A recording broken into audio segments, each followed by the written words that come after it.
what's up guys, that's my VR for the Toxistorm giveaway. It's giving away 3 Zippos, very cool stuff, even if I don't smoke.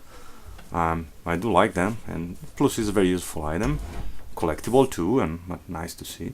But anyway, he wants to know what you collect, and as you noticed from my cases, sorry about the mess, and also from the wall, I do collect Hot Wheels, and actually I got another case sitting in the closet, probably another 100, and as you can see they are everywhere. So when I actually like the package, like in that case, I normally keep them with the intact and hang them on the wall. And like I said,